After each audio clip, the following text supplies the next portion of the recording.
Salut très chers téléspectateurs, je sais que vous êtes vraiment à l'attente de cette deuxième partie et voilà, nous sommes là. Nous sommes là par la grâce de Dieu. Salut encore, très chers fidèles de la chaîne et de l'émission Kelelo, le son de la trompette. Nous sommes venus sonner le son de la trompette pour que une vie soit sauvée, une destinée soit libérée, un mariage soit libéré et que la progéniture soit heureuse. Nous le croyons par la grâce de notre Seigneur Jésus-Christ. Comme nous l'avons dit précédemment, nous avons à notre côté l'homme de Dieu avec qui nous avons commencé ces grands thèmes de réalité inédite. Et vous-même, vous avez pu comprendre que réellement, le mariage, ce n'est pas ce que de fois nous entendons, ce n'est pas ce que de fois nous vivons, mais c'est au-delà de ce que nous vivons. Il y a quelque chose de très spirituel qui se dégage, mais du moins, on ne sait pas saisir. Mais l'homme de Dieu est là, il va nous éclairer. Bonjour, grand homme de Dieu. Bonjour, maman. Comment vous allez? Le Seigneur est au rendez-vous, le Seigneur nous protège tellement. Waouh. Okay. Que Dieu soit loué. Amen. Vraiment, nous avons déjà des réactions. Il y a une réaction qui nous vient du Congo central. Un ami s'exclame en disant, ah, Nalibala, est-ce que moutakina là ma charge? Et ça, quand mutazo qui bilama n'écoute kabi bilama, est-ce que mutako ok na ba charge? Nimolo uteko le baké. Tant que kota Nalibala, à côté na ba charge spirituelle. Et kokiko bendaye, et puis ça porte na ennemi simbaye. Moi, si to mobile. Mais mon toit à ma casse, à quoi ça la sorte que à travailler, ba charge spirituelle, il y a ma bé et quoi, il y a ma lame etikala. Est-ce que réalité on a passé? Et ça, mais ko s'exprimer là, on se souvient plutôt comment la compréhension dans madame. Na pesi bino toujours exemple parce que mutumo asala scandale na kati ya libala na Bible. Isolo ya Jacob wana. Plusieurs personnes ba olobelango mais plusieurs personnes bozo wa tirer ba réalité te. Mais actuellement makamwa neze sala. OK. Imaginez-vous na kati ya libala o papa bokilo yende azo ya ko présenter moi mobali mwasi. Na nuit de noces. Na tuna bato ba olandanga. Libala mutu a préparé ka mwana mwasi ezaka mama na ye. Maman. Et quand vous sentez que la fille elle est trop attachée avec son père, il y a aussi un danger. Ah bon? Oui. Le plus grand problème, na pesibino toujours exemple wana. La spiritualité au Laban azaki nango. Laban c'était un sorcier. Kombo ya Laban signifie un berger. Rachel signifie une brebis. En hébreu, Léa signifie une lionne. Maintenant, imaginez-vous. Pourquoi Laban azaki na pouvoir te likolo ya Léa? Poisalion. Spiritualité ne permettre papa na ya dominer. Mais so tali bien, moi no papa linga ki makasi ezaki na. Rachel. Siko so tali bien na parcours. Pourquoi Rachel a na longévité à vite? Pourquoi ou me la quitter? A ou me la quitter parce qu'azaki na charge spirituelle ya papa na ye. Azana charge spirituelle, comment papa explique ça? Azalaki na entité, bazaki na point, un lien commun à spiritualité. Et bien ça na chaque famille, tous alaka na bateau, bazaka na ressemblance spirituelle. Wow. La Rachel azalaki inconsciente que azalaki mutu azaki vendi. Et papa na ye. Papa na ye. Parce que yenda ndo ko garder fardeau ya papa na ye. Ah, ba thérapie ma papa na ye. Imaginez-vous déjà la thérapie. Est-ce que les gens parlent de ça? C'était le pouvoir sorcellerie Oyo. Est-ce que Rachel a yebaki une utilité et lokwan? Nengene biso loko. Pratique nion sobasala na circonstance ya kokola na yo. Et koki kozala élément o ba pesio comme fardeau et que permettre tout temps kokendaka na libala ba repérer vina. Papa pasteur, lingi sanga mamke tozonga mamsimo muke. Tango Rachel ayaki na ba thérapie. Je crois que Bible comment clairement avec bleu qu'on est kosungaye pour via Jacob qui n'est bien qui n'est liboso. Est-ce que ayeba qui réellement za sorcellerie toi ayeba quitté puis ami balé na marche ya na bomoto boy ninga mutazotamba na mukili mutu aza na indifférence ya koyeba ton incompréhension ya koyeba te que je suis sorcière ou je suis pas. On a sauté côté on enseigne en matière sur la sorcellerie vraiment. Mais non, le plus grand problème, la spiritualité elle se présente à la forme et à coutume. Au nom de la coutume, c'est par là que Makamounio se bandaka. Bayakate au nom de la sorcellerie. Les gens qui nous ont fait du mal, même dans le domaine de l'Ibala, bayaka kaka na kombo ya coutume. Bakoya à travers le locomo, babi pa na biso to sala kabe, supposons. Qui vous a dit? Nani abisa bino ki na spiritualité. Biloko ba sing yo recensement, il faut yo pesango. Tel que pour l'instant, on a j'ai été victime de ça. Ah bon? Ouais. Comment? Parce que non, l'obé lango pas au bateau yo. Tel que na famille ba sing yo ntaba coupé sans tabate. Pourquoi? Parce que tabé représenté ni na domaine liban. Est-ce que classe au papa atangi si mona nae? Taba et repesa ni na spiritualité. Na bo motobo. Alliant tabate. Et que compenser pas si ou bien ba frère ou est-ce que maman ou aboti mwana wana yo ka douleur on tabazo? Wow. Est-ce que non peut ce témoignage parce que les témoignages nanga. Le jour de mon mariage na bundana ki na ki osoma taba na ki osoma taba mi balé. Femelle azara na zemi. Na pesi taba. Na spiritualité batu wana baeko ko jouer na domaine ya fécondité à moi sinanga. La défense aujourd'hui à Zasu. Na ba réalité toujours lobela. Ntaba wana bango balobi tozui kobota na ye biso tobo mintaba. Bango ntaba na bango azobota. Imaginez tabonga na pesaki ya bango ebande ko se multiplier mais moi so bango ba pesenga o se multiplier. À chaque fois je me que traverser 6 mois t'es fait kaka. Wow. Mais comprendre que bien kozaki pasteur. Mais je vous dis, la spiritualité, c'est juste le jeu de l'esprit. Au coquet qu'on ignorait parce que mon toit s'est présenté liboso non comme partenaire. Ou le bien ça la spiritualité à l'écolo. Ok. Mais tout n'a pas combien de pasteurs passent là-bas au botate. Pour naïe à Zolobako, non, c'est le temps de Dieu. Basé belé. Pour naïe à Golobani, ce sont des épreuves Yanzam. Et pourquoi Kakanzam il faut aller que ça va pasteur basa humilier bon? Je connais un pasteur ici dans la... C'est un grand homme de Dieu. Na vie naïa, moi, si naïa kobot après 18 ans. Oui. Bah, traita-moi si n'endok. Est-ce que bino na nyon choisi les kawana, bino bolo baka kesansam? Et pourquoi dans le mariage à Mikolo, mouton nyon soit ça la mariage, oh, to bengi on a choisi les kapata. Donc, mariage moko est mnene. Et pourquoi bazaka na résultat moka ya mabe? Les résultats sont toujours négatifs. Naïebi sœur moko, à ça, le mariage, c'était un mariage glorieux. Il a dépensé au-delà de $8,000. Wow. Après 2 semaines de mariage, avant de vivre la réalité spirituelle, oyo, liboumé comme qu'on vit, baolo, bababi, Isaac cancer, des risques, cancer, il y a tout en bas. Donc, métier zoé batté, balobi, tout opéré. Et mes finalités, c'est que, s'il est là, abotiti, ah, mais là, kabakis. Et c'est que, tant azalaki pa na bango azaki non célibataire pourquoi azaki en bonne santé mais kaka tango ya bali ba réalité wane bandi ko se manifester okokuta même na kati ya libala moi si oyo ba bali vierge ba pesignons mais ce qui concerne makambo ko bota nde comme les complications bon le babi non na peut-être na jeunesse na ye avoctaki asala ki boye bo bimiseli ba liste ya ba kir dame mais non en réalité pourquoi ce roi na zo bota? En réalité, pourquoi? En réalité, pourquoi? Parce que le Seigneur a parlé de ça.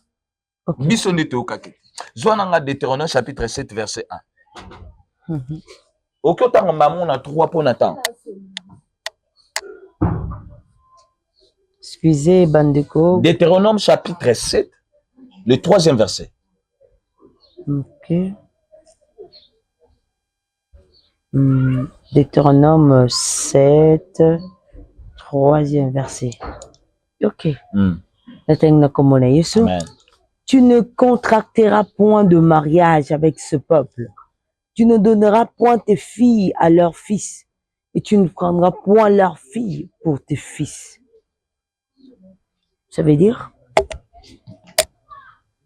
Français, comment ça fait que Libala Lelo aussi bien déjà famille parce que cette famille son père a dans moi le côté mais bon passer à l'émission ceux qui n'a polémique parce que ba passer ba te biso ba se on a biso église bazo ke ka ko zo ba mibalo ba za ba pavala ba ni lokote ba bala bana nzambe za ba bémol ebele mais beaucoup je suis ta député moko te peso une église aza capable de faire tel biso $1,000 pour église que liboso Dites-moi déjà avec cette réalité qui est enseignée dans l'église de Dieu qui se dit de Dieu. Alors, c'est que pour ba sœur ba ke baluka banane. Ba fonyos ba na église ba ne lo te ba ko expérience ba bala. Kasi ya zui banquier, mais ebi ke banquier wana aza gate. Kasi ba botat. Mbongo ya ngwana, je connais na opesa bino témoignage eza na sœur moko abali. Mobali wa bali aza na mbongo ebi si est déjà na fiancé ke na simba yo te contenir jurabi. Ah na suis pena mobali aza sérieux. Babalani. Na nuit de noces, ala musa mobali na butu, mobali atkanga na lala. Abi bon, on a comprendre peut-être ba stress amrambo libala. Une semaine abi tout kalo bimanete to voyager, akomi abi singa binde to za wangai marambo wana to bimano na ko bimano. Abi oh, mais ce qu'on a osani na libala abi, zela to luka ka solution. Ce que moi si lobby a tie pression à sombele mutuka. Ce que tie pression à sombele ndako. Ba sali 3 mois, moi si atikala ko bimana mobali nete. Et le plus grand problème est Zakinini, Mobali Aibisi Abi, n'a pas son camarade Inama. Ah bon? Bobando Bimanaye, parce que moi je suis impuissant. La TK, force n'a gagné. Pour Nambongo. Bien, on y a son azana. Après, si mon inganaye, et puis mon bal, comme Kobota, on a mon ingane, ma botu 3 balles. Abi Koibisaka jamais, même camarade Inami Koibisaka jamais. Abi, mais comment on a cause en a dominé l'ibalo, mais na yo kakatabi, est-ce que na balé mon ingawa? Donc, n'a lo babouye. Wow. On s'est marié avec quelqu'un okay. Que tu es sûr de sa source de provenance. Spirituellement, financièrement. Au moment où mon bali oyo, boluki na vie. Malgré qu'il a avancé déjà tant à moi vie au quotidien, à ko respecter yo, peu yo ko respecter. Mais comment ça fait-il que papa, au moins le pasteur va enseigner ma toana, il faut balaka mobali ya na mbongo parce qu'ils sont des kipides. Te babiba na nzambe nde bana foi ke ba. Te bango ne ba kipides. OK. Est-ce que bango ba leki nzambe na spiritualité? Est-ce que ba leki nzambe na conscience?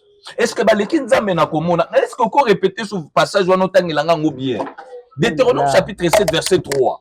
Oh là là. Ah bon, ça n'a pas été Ancien Testament. Mais c'est Dieu qui parle.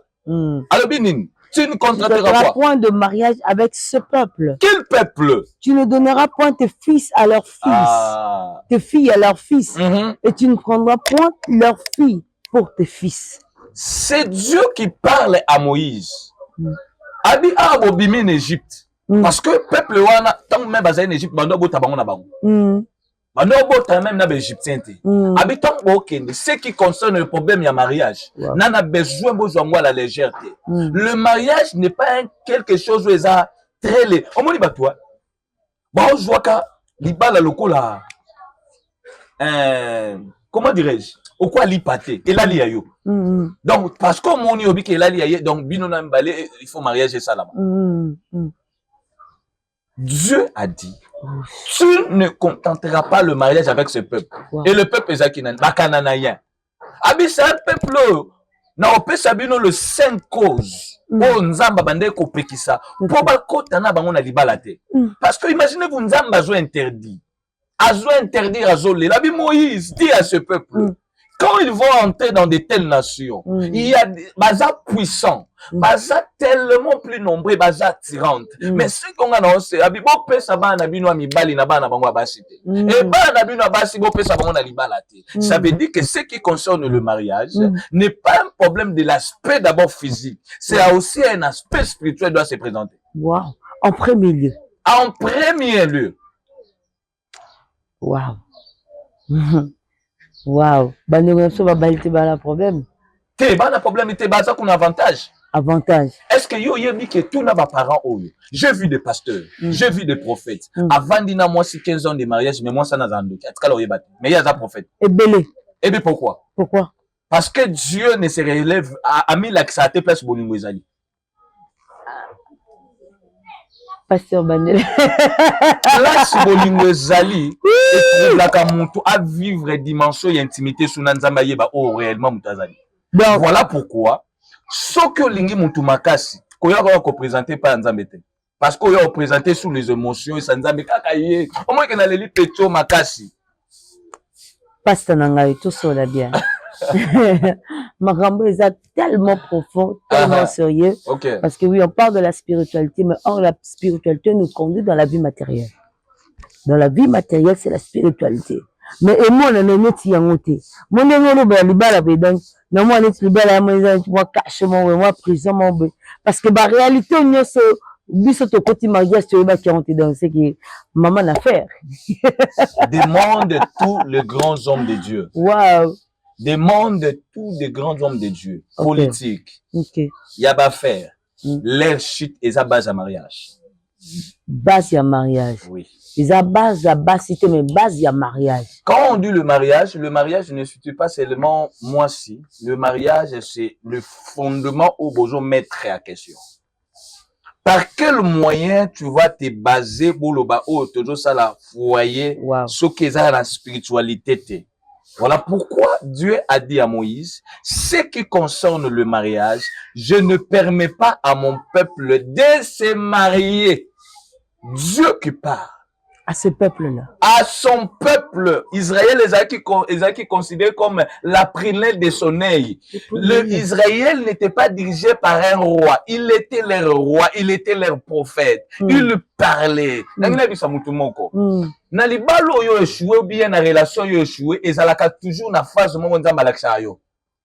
Ezala ba signe. On nzamba lakisa ke awa boko makawate. Mais lokola toza emporté na bolingo. Des places to yebagate. Ah bon? Oui. Pasteur Sungabiso, tous en momki. Qu'est-ce qui fait qu'un homme de Dieu, nous le bien salé 15 ans, 20 ans, moi si peut-être moi c'est un doki. Mousouka ban église ba l'autre que mère na banzara maman na chor. Mais pasteur azo komate azo yebate. Si ko nous le bien ezaka bolingo kaka. Bongo tango assemblera batu ba démon ba bimi pa batu. Nini nzambe wana zoko ko révéler que yipola na maman na chor morobe azo bomile magam. Demande aux hommes de Dieu combien de jours basambela na basinaba. C'est ça d'abord le plus grand problème. Des fois il prépare. Il prie pour d'autres femmes et d'autres filles, peut-être ma sœur église. Combien de temps sa genou à bangomi balé dans le couple, on prie enfin pour couple nabisu. C'est vrai. Ça veut dire que ce qui concerne la spiritualité, pasteur problème na bango ezakanini, angana échoué na ministère. Mais des choses n'ama au juger non na contenu à famille non. Comment ça fait-il que basi ba pasteur baza posséder bazo kunda na ba combat mais yo zo sambela pona ba tumususu mozo posa na ke o ezakati na yo po ba avoir yo po ba ko iso lelo za la instable eza non moi sinon. Wow. Ah bon? Na pesa aussi j'ai moko. Comment ça fait-il que yo mo sena nzamba? Hein? Tout ton temps ezakala ni non préparer na te ya lelo. Na préparer séminaire moko. Na sala veille na une église. Na sala boy. Combien de temps aussi au van nakana moi si na banana? Na pesa bino témoignage peut-être que choqué bino. Nebi pasteur moko moto ya linga moi si na ye. Ba draguer maman pasteur. Babala ki maman pasteur to babala ki pasteur maman pasteur baza moi si na mobali na katandako. Wow. Choriste oye maganga batala ouais tomala maboko. Ate maman pasteur litoi. Et puis à tombeau qui si maman pasteur abimisi nanda kwa libala. Wow. En tout cas, un musicien bolingi ça part. Vous comprenez? Ça veut dire que azana spiritualité à pasteur té. Mais azana romantisme à koleka pasteur. Vous comprenez? Très bien. Azana imaginez-vous, tu sais que moi ça souffre que l'eau mon communication. Communication. Imaginez-vous, moi, ça n'a besoin de dire que Jésus-Christ est puissant. Moi, on a besoin de dire moi, ça va souffrir dans le bolima. Bah, c'est un pasteur qui va souffrir dans le bolima. Il y a ce qu'on dit à côté de la pasteur. Bah, pasteur est belé, bah, on a qui yanki na ba, on pas na esprit. Bah, la qui yanki na ba, on dit, ça va na ba.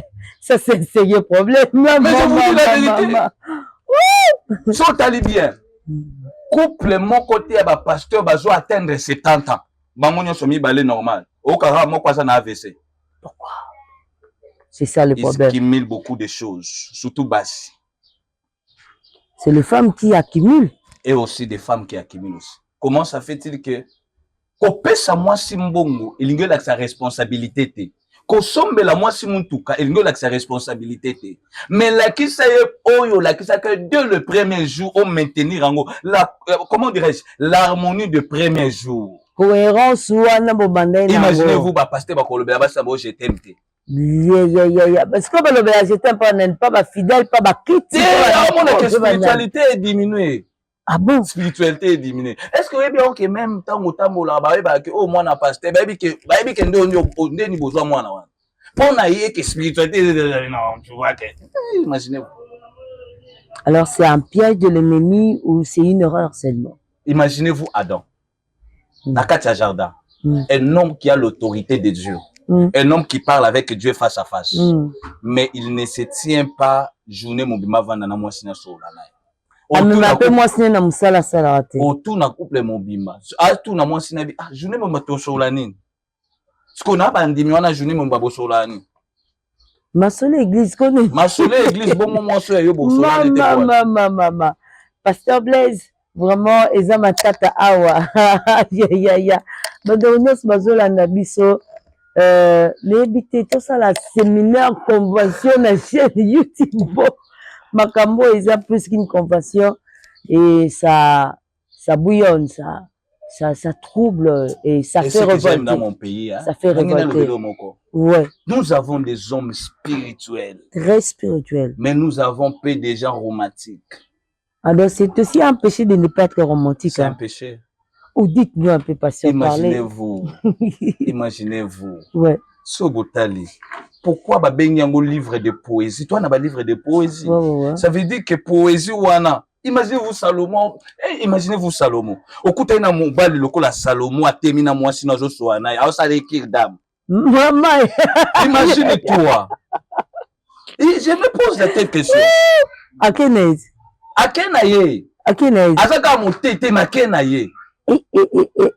Donc, ça veut dire quelque part, exposer à Salomon, qui est mamé, belé et benene. Beaucoup, il y a une séparation et les balles à batou. Et ça n'a pas yamikie, il faut qu'on traite. Imaginez-vous, l'harmonie dans un couple maintient la force de leurs difficultés. Dans Ephésiens chapitre 4, verset 13. Comment vaincre les mauvais jours? Dans le couple, tu as un mauvais jour. Moi, ça, la mouki a une merde. Et belé. Ce que tu as la mouki a une merde, parce que imaginez-vous déjà, on a une merde. Une merde, pourquoi? Pourquoi? Ah, tu as une merde, tu as une merde, il faut son babaf. Aza déjà une merde. Ah, tu as déjà que dimanche, il y a sandal neza au béba. Mais il dit non, tu vois, c'est parce que c'est l'œuvre de Dieu, il faut te tirer en goût. Ah, na immerité. Mais ce qu'on a mobalo a na moral ya bien. Yes, Massia. Donne-lui ce côté naïe romantique. En vivre n'est bien. Bah, maman, pasteur, bola na maté, ils ont maté. Un jour, on parlera de ça. Ça, c'est très fort. Mais on a dit d'abord privilégier le royaume des cieux. Donc, quand le pasteur fait ça, il fait ça pour l'avancement du royaume de Dieu. Alors, je crois que ça ne peut pas poser problème. La femme doit quand même comprendre. C'est Dieu qui t'a appelé. Il n'a pas appelé ta femme. Ah, ok. Ne prive pas ta femme à ce qui concerne le mariage. Le mariage ne se tue pas parce qu'au bout de l'obama. Je lui dis pourquoi? Je sens qu'il faut dans l'obama. Mais non, mon a. Pasteur, parlez, s'il vous plaît. Le plus grand problème, c'est causer des difficultés, surtout à divorce et à pasteur, c'est quoi? Bobi misabasi na bango na ba casquette so bango balinga bazala te. Comment ça fait-il que olinga moi si atia maquillage te, tu apprécies la sœur ou atia maquillage en église? Danger, bomi ma solo. C'est ça le problème, un sérieux problème. Tu n'apprécies pas le maquillage, mais moi si na yo nanda ko bi atia kate parce que za maman pasteur. Comment tu peux apprécier la sœur que ça son maquillage? Excusez-moi, pasteur. L'un de berger pasteur, moi c'est la bala, mais moi c'est un mais à Komiko Bimana, jeune fille amitié, batira bakabelo milayi, batira maquillage, cils, tout ça. Bambi tu n'as pas na bamanzaka. C'est quoi yebisanga? En fait, c'est quoi? Qu'est-ce qui est caché dans de telles réalités? Quand tu reçois une femme dans ta vie, implique ta pensée, ta vision en elle. Ce n'est pas seulement Kobanga Nzambe, nde maintenir bino bo mela longtemps na libana. Mais l'harmonie, ba bazo yo tie que permettre bino bo vendre longtemps. Comment ça fait-il que quand je t'ai dragué le premier jour, au PC une apparence la beauté mon koboy. Hein? Mais tant que nanda ko botu mona liboso ya mibale, au bandi ko métaphoriser, oui, moi si ça zo bota ou bien bandi ko avancer dans l'âge, a changer ka. Mais to yebi ba maman bazaka ba anti vieillesse. Bazali parce qu'il y a ça païenne. Lutte contre la vieillesse. Ouais. Basé belé. Pourquoi bango baza? Et pourquoi bino bosate? Bino ce qui concerne bino et sa spiritualité. Malgré dans votre spiritualité, mais vous quand même faire au bout. Ah bon? C'est là le problème. C'est ça le problème. Et ça, ignorance, et ça, erreur ou bien zanine. Et ça, erreur. Peine ignorance. Wow. Les hommes ignorent. Imaginez-vous. Si on va tourner l'eau à Liboso, où est le pasteur? Si on va présenter au pasteur en église. Et l'eau à Liboso, il n'y a pas tout nana. Ma pasteur. Pourquoi il n'y a pas tout nana? Bon, il n'y a pas comparé au Yazana, au ce qui est réellement. Maman nangai, ma pasteur, me sort comme un banda, et moi, la petite. Mais moi, ça va dans la foule. Banga qui comparaison est dégénéré l'icolonaï. Et dégénéré pour Annie. Mais non, parce que ça se voit, ça c'est quand tu vois la femme, tu dis que ah moi ça c'est moi ça la pasteur, bah c'est belé. Voilà pourquoi je vous dis que oui, c'est belé. Na blessé bateau monsieur chuté. Et ça na ba entité spirituelle monsieur au moni bateau bazoa de nous sommes des bah au moni ba tribu monsieur bazoa adhérer kuna mingi parce que bazan esprit de dominer sur leur femme. Wow. Oui, l'homme domine, mais on est sous domination, on est comme l'esclavagisme de l'homme sur sa femme. Oh là là. Merci, pasteur. Je crois que on doit avoir vraiment un long moment pour parler du mariage et dans tout son contenu, dans ses fonds. Pasteur, Laban, comment est-ce que Laban avait du poids spirituel sur sa fille Rachel, jusqu'à ce que Rachel vienne comme qui est courtée, parce que nous, le but, c'est qu'il n'a point commun la spiritualité, n'a pas naï. Et ça, les mamies. Nous, le but, na liboso, na yebi na assistant dans ma famille, oh, papa zoba na moi na liboso, ce qui ka yo okobala, c'est nga na papa na yote. Oh, yebi ma camion, tout ce que j'ai investi en toi, mon argent, et bientôt là, je vais t'envoyer en Europe. Et toi, tu me dis, ça ma papa, je dois me marier. Qu'est-ce qu'il y a dans le mariage que moi, je peux pas te donner? Alors, dites-nous un peu, quel est le lien? Et Ralia, comme moi, c'est la papa. Quand un père dit de telles choses, il faut regarder d'abord la spiritualité de ce papa. Il a des intérêts sur la vie de sa fille. Je connais un papa au moins année qui fait babala. Malgré que à s'investir ma casse moi signé à moi année ça qui n'a moi diplôme moi à l'école. L'homme avait quand même un diplôme yo. Toi qui côté en spiritualité papa wana aza mari de nous ya moi nanaï. Et comment ça fait-il que moi na nous à moi si boza ensemble na moi na maman na yo na moi si na yo mais au permettre que moi si na yo askola bilama te moi na moi si face ko bilama na. Comment ça fait-il que yo moi na nous à moi si yo ndé fois sukola ba bien intime na ya papa na ye et jour ya mariage c'est le père qui est en train de s'imposer. Je vous donne là où tu vois un père en train de refuser de donner sa fille à son petit-fils, ça veut dire que ayebi oyazali ko elate ba welela ka moi cité liboso papa na ye na spiritualité soki déjà ba parents makomo ko boya ko pesa yo mwana bango na libala ba yebi o bazali ko elate ko forcer te soko vivre yango au forcer au vivre ba komba oyo ko supporter. C'est ce que Dieu a dit. Oh là là. Non, c'est un bino, bon, puis ça biso, tant, où est koya, tout le bela sur les éléments et sur le fondement du mariage et pourquoi, comment on va opérer. Wow. Ok. Wow. Vraiment, nous tournons petit à petit jusqu'à la fin, vers la fin plutôt. Mais papa, Tolingi, tout ça quand même, moi, idée, c'est qu'on dengue tout bandela, il m'a cambo, la réalité inédite. Tout ce qu'on a, wana. Ça veut dire que l'équilibre entre les deux familles te précipité moi si akufa bien nene. So moni bongo azaki déjà aza cadavre ambulant.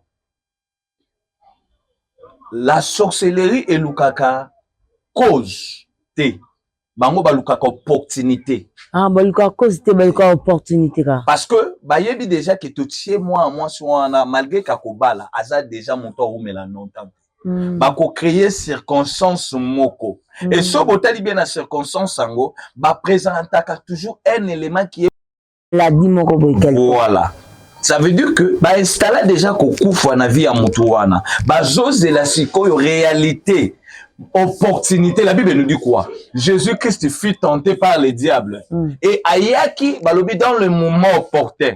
Ça veut dire que bayaka ba installa déjà babi bona âge à 12 ans, babi déjà qui obalaka. Mais la difficulté déjà, babi déjà ko bala. Mais mon kololiba les se présenter dans moment ya cérémonie, des places ba ko livrer. Comment ça veut dire? Na moment ya cérémonie, ebi ke ya na ba coutume mususu na kati ya Asie. Dans le moment ya nuit de noces, la belle famille ou bien maman ozanase ambeto. Azo assister cérémonie comment bah y a première nuit de noces na bango. Et pourquoi? Et ce côté li même biso ba bantu ezalaki ke na ba famille oyo so la fille elle est vierge après la cérémonie et bien moment il faut pas y rejoindre drap. Pour pesa na famille. Et pourquoi pesa drap? Pour ça non. Bah contrôler le conjugal. La Bible nous dit que les lits conjugaux soient honorés de tous. Mais tant que bango basu ba maintenir déjà kobota, ba maintenir déjà le mouvement ya li ya mbeto na yo. Wow. Et comment ça fait-il qu'il y a na ba tribu oyo? Jour après ya mariage ba verser dot. Il faut belle famille na yo. Ou bien famille à maman moi et famille à moi s'il faut ba ya ko présenter moi si cousine na ye. Mais yene mokolo ndako. Même dans le moment de fiancé, il y a des gens qui peut-être ndakwana. Il y a des gens qui installé qui. Ça veut dire que ceux qui baillent na nous kolambate, yo nanda kwana kolamba bilokote. O que somba biloko na wenze. O sombi ba boîte de conserve. Ça veut dire o na droit to lia. Mukolo wana bakoya, ba fungoli portail. Babandi kokotisa biloko ndako, biloko ya cuisine, basaeli yo cérémonie, bazo yemba, bazo beta mbunda, bae ba pelisi moto, ba présenter nzungu, yo sko bandi kolamba fufu, ba beti maboko, babi awa sko il faut lamba. Oyebi ke wana bazo livrer mwana na entité spirituelle. Est-ce que yo nanda kuna bino yeba kolamba te? Si. Nanda kwa fiançon no lambela ka fufu te. Si. Mais pourquoi jour kaka il faut famille na bino, il faut ba ya ko présenter yo nzungu? Là où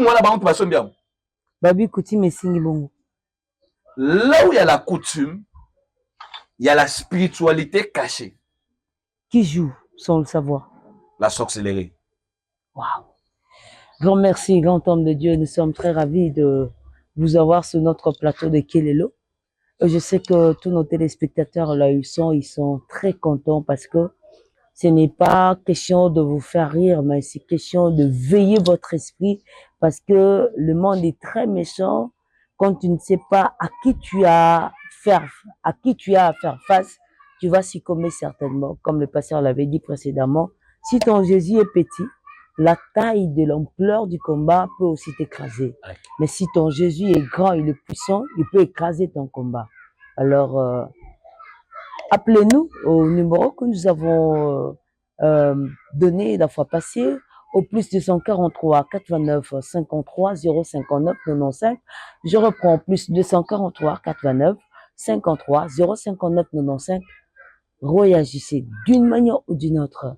Et notre très cher éminent de Dieu ne manquera pas de nous élucider tous au travers de la lumière de la parole de Dieu pour que nos vies soient totalement libérées et que nous sentions réellement que notre Dieu est vivant et tout-puissant pour nous faire du bien. Alors, merci à tous nos amis qui nous ont assistés de près.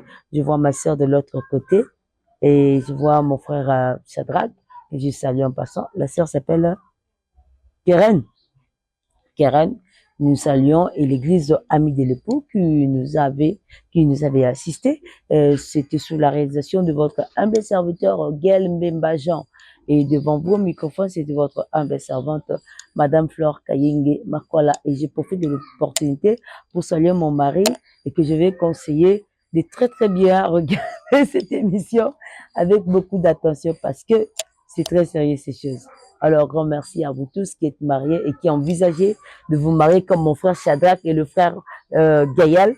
Très bientôt, ils veulent se marier. Mais dis-moi, hein, il faut tenir compte de toutes ces préalables parce qu'on ne veut pas, il faut que nous, que ça, mais la couleur pour faire à quoi qui te bouille, pas problème. Alors, voici l'émission qui va nous aider et nous conduire à relever quand même nos failles et que nous entrions dans ce mariage heureux et béni.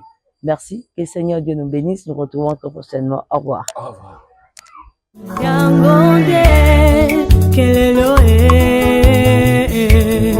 Kelelo